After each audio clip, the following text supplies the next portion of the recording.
Editorial 2020 November 30 തിങ്കൾ. കാണാമറയത്തെ കൊലയാളികളും യുദ്ധക്കുതിയന്മാരും. ഇറാന്റെ മുതിർന്ന ആണവ പ്രതിരോധ ശാസ്ത്രജ്ഞൻ മുഹ്സിൻ ഫക്രിസാദയെ ആസൂത്രിതമായി കൊലപ്പെടുത്തിയ സംഭവം ഇറാന് മാത്രമല്ല ലോകത്തിനു തന്നെയും വലിയ അശുഭ സൂചനയാണ്. തലസ്ഥാനമായ തെഹ്റാന് സമീപത്തുള്ള ഗ്രാമത്തിൽ അദ്ദേഹം സഞ്ചരിച്ച കാറിനു നേരെ പതിയിരുന്ന ഭീകരർ ആക്രമണം നടത്തുകയായിരുന്നു. വിറകിനുള്ളിൽ സ്ഫോടക വസ്തു ഒളിപ്പിച്ച ട്രക്ക് പൊട്ടിത്തെറിച്ചു. 5 അക്രമികൾ സുരക്ഷാ ഭടന്മാരുടെ പ്രത്യാക്രമണത്തിൽ കൊല്ലപ്പെട്ടു. ആശുപത്രിയിൽ വെച്ചാണ് ഫക്രിസാദ മരിച്ചത്. ഇക്കൊല്ലം ജനുവരിയിൽ ബാഗ്ദാദിലുണ്ടായിരുന്ന ഇറാൻ സൈനിക കമാൻഡർ ഖാസിം സുലൈമാനി US വ്യോമസേനയുടെ ആക്രമണത്തിൽ കൊല്ലപ്പെട്ടതിന്റെ പിരിമുറുക്കം നിലനിൽക്കെയാണ് ഇപ്പോൾ മറ്റൊരു മുതിർന്ന നേതാവും കരുതിക്കൂട്ടിയുള്ള ഉന്മൂലനത്തിന് ഇരയാകുന്നത്. ഇറാൻ വിപ്ലവ ഗാർഡ്സിലെ ഉന്നത ശാസ്ത്രജ്ഞനും ആണവ പദ്ധതിയുടെ തലവനുമായിരുന്നു ഇപ്പോൾ കൊല ചെയ്യപ്പെട്ട ഫക്രിസാദ. ഇസ്രായേലും US അടക്കമുള്ള അധിനിവേശ ഭരണകൂടങ്ങളുടെ ഇഷ്ടക്കേടിന് പാത്രമായ ഇറാന്റെ ഉയർന്ന ശാസ്ത്രജ്ഞരും സാങ്കേതിക വിദഗ്ധരും ഒന്നൊന്നായി ഉന്മൂലനം ചെയ്യപ്പെടുമ്പോൾ അതിനു പിന്നിലെ പൈശാചികമായ ആസൂത്രണം വ്യക്തമാണ്. വ്യക്തികളല്ല, ഇറാൻ തന്നെയാണ് ഉന്നം എന്നാണല്ലോ തെളിയുന്നത്. കഴിഞ്ഞ പതിറ്റാണ്ടിൽ മാത്രം ചുരുങ്ങിയത് 1/2 ഡസനോളം ശാസ്ത്രജ്ഞരാണ് ഇറാന് ഇങ്ങനെ നഷ്ടപ്പെട്ടത്. മസ്ഊദ് അലി മുഹമ്മദി, മാജിദ് ഷഹരിയാരി, ദരിയൂഷ് രസായി നജാദ്, ഫരിദൂൻ അബ്ബാസി ദവാനി, മുസ്തഫ അഹമ്മദ് റോഷൻ എന്നിവർ അതിൽപ്പെടും. ഇതിനു പുറമെ വധശ്രമത്തിൽ പരിക്കേറ്റ് രക്ഷപ്പെട്ട ശാസ്ത്രജ്ഞനുമുണ്ട്.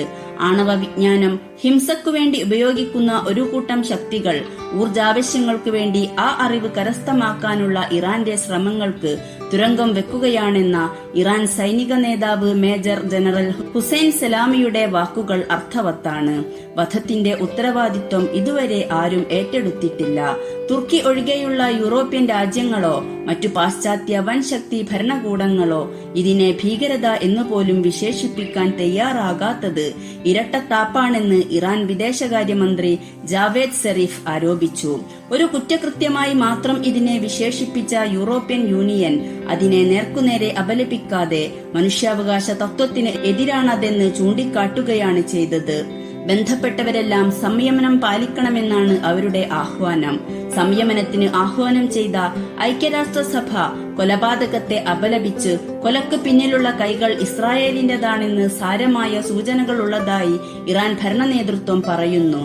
ഇസ്രായേൽ ഇത് നിഷേധിക്കുന്നുണ്ട്. അതേസമയം ഇറാൻ ശാസ്ത്രജ്ഞരെ ഉന്മൂലനം ചെയ്യുന്നതിൽ ഏറ്റവും കൂടുതൽ താൽപര്യം പ്രകടിപ്പിച്ചിട്ടുള്ളത് സയനിസ്റ്റ് രാജ്യം തന്നെയാണ്. അമേരിക്കയും ഇറാന്റെ രഹസ്യ ആണവായുധ പദ്ധതിയുടെ നായകൻ ഫക്രിസാദയാണെന്ന് ഇസ്രായേൽ മുമ്പേ കുറ്റപ്പെടുത്തിയിരുന്നു. അത് സത്യമായിരുന്നാൽ പോലും 2003 ആ അണുബോംബ് പരിപാടി ഇറാൻ ഉപേക്ഷിച്ചതായി UN പറഞ്ഞിരുന്നു. തങ്ങളുടെ ആണവ പദ്ധതി ഊർജോൽപാദനത്തിനു വേണ്ടിയുള്ളതാണെന്നും ഒരിക്കലും അണുബോംബ് തങ്ങളുടെ പരിപാടിയല്ലെന്നുമാണ് ഇറാൻ ആവർത്തിച്ച് വ്യക്തമാക്കിയിട്ടുള്ളത്. എന്നാൽ അണുബോംബ് പദ്ധതി എന്ന വാദവുമായി ആണവായുധം കൈവശമുള്ള ഇസ്രായേലും അമേരിക്കയും ഇറാനെതിരെ ഉപരോധം ശക്തിപ്പെടുത്തുക മാത്രമല്ല അറബ് രാഷ്ട്ര നേതാക്കളെ ഇറാനുമായി ഏറ്റുമുട്ടാൻ പ്രേരിപ്പിച്ചു വരികയുമായിരുന്നു. ഇറാനുമായുള്ള ആണവ കരാറിൽ നിന്ന് അമേരിക്ക ഏകപക്ഷീയമായി പിന്മാറിയതിനു ശേഷം ഇറാൻ ആണവോർജ പദ്ധതി ചെറിയ തോതിൽ ശക്തിപ്പെടുത്തിയിരുന്നു. ഇതും ബോംബ് നിർമ്മാണത്തിനാണെന്ന പ്രചാരണം ഇസ്രായേൽ നേതാക്കൾ നടത്തിപ്പോന്നു.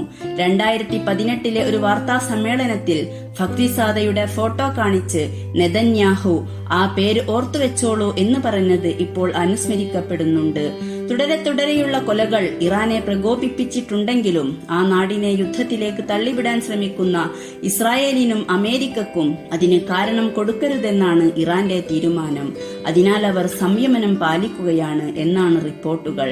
ഏതായാലും സംഘർഷം വളർത്താനും മുതലെടുപ്പ് നടത്താനും ട്രംപിന്റെ അമേരിക്കയും നെതന്യാഹുവിന്റെ ഇസ്രായേലും കൊണ്ടുപിടിച്ച് ശ്രമിക്കുന്നുണ്ട്. ജോ ബൈഡൻ പ്രസിഡന്റ് സ്ഥാനമേൽക്കുമ്പോഴേക്ക് വിദേശ ബന്ധങ്ങൾ കഴിയുന്നത്ര വഷളാക്കുക ട്രംപിന്റെ താൽപര്യമത്രേ. നെതന്യാഹുവിനും അതുതന്നെയാണിഷ്ടം.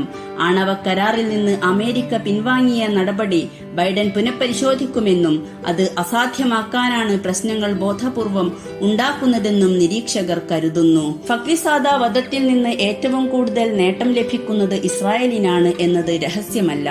ഇസ്രായേലി രഹസ്യ സംഘമായ മൊസാദ് മുമ്പ് തന്നെ അദ്ദേഹത്തെ ഉന്നമിട്ട് വന്നിട്ടുണ്ട്. ഒരു തവണ അദ്ദേഹം രക്ഷപ്പെടുകയായിരുന്നു. ട്രംപ് സ്ഥാനമൊഴിയാനിരിക്കെ US ഭരണകൂടത്തിലെ ചില ഉന്നതർ ഇറാൻ വിരുദ്ധ അറബ് നാടുകളിൽ ഈയിടെ നടത്തിയ പര്യടനവും സംഘർഷം സൃഷ്ടിക്കാൻ ലക്ഷ്യമിട്ടാണെന്ന് കരുതപ്പെടുന്നു. അമേരിക്കയുടെ സ്റ്റേറ്റ് സെക്രട്ടറി മൈക്ക് പോംപിയോ നെതന്യാഹുമായി രഹസ്യ കൂടിക്കാഴ്ച നടത്തിയെന്നും റിപ്പോർട്ടുണ്ട്. ഇറാനെ ആക്രമിക്കണമെന്ന നെതന്യാഹുവിന്റെ നിർദ്ദേശത്തോട് പോംപിയോ അനുകൂലമായോ പ്രതികൂലമായോ പ്രതികരിച്ചില്ലത്രേ. ഒരു യുദ്ധം നിർമ്മിച്ചെടുക്കാനുള്ള തിടുക്കത്തിലാണ് ഇവരെന്ന് ചുരുക്കം. അവരുടെ ആസുര പദ്ധതിയുമായി യോജിക്കുന്നതാണ് ഫക്തിസാധാവധം.